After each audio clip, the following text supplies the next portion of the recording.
AMD expected to lose out on Taiwan semi-tariffs. Melius Research thinks NVIDIA is going to come for them via ARM-based CPUs. DeepSeek's R1i model seems to have undermined the prevailing narrative around hyperscalers, wounding NVIDIA in the process. Even so, NVIDIA remains the strongest horse in the proverbial stable.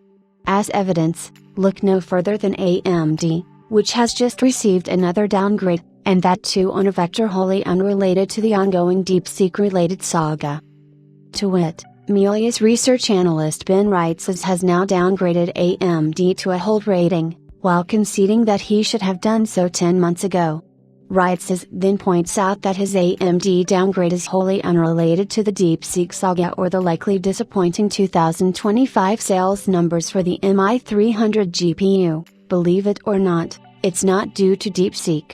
We cut numbers already on January 6 on GPUs, and the stock actually went up 3%, so a guide down on disappointing MI300 sales for 2025 is already expected.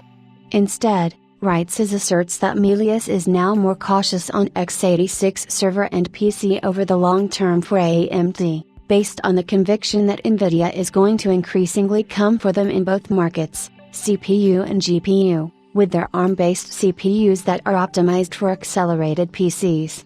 The analyst goes on to note, "We are increasingly concerned that custom CPUs and NVIDIA CPUs will cannibalize even more of the x86 server market long term, even though AMD's current chip, Turin, is doing well."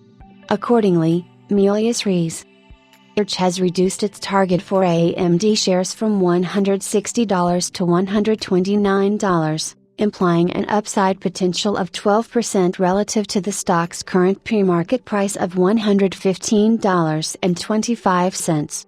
Bear in mind that HSBC recently noted that AMD's iGPU roadmap is less competitive than previously anticipated, limiting its penetration into the iGPU market.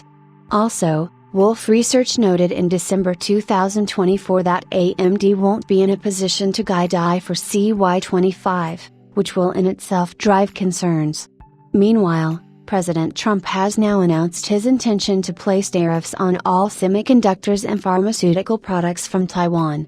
The move is intended to push TSMC towards localizing more of its production within the US. Interestingly, should President Trump follow through on this threat, it would hurt AMD the most by reducing its market share in x86 client and enterprise server spheres. Intel would likely emerge as the sole winner from this upheaval.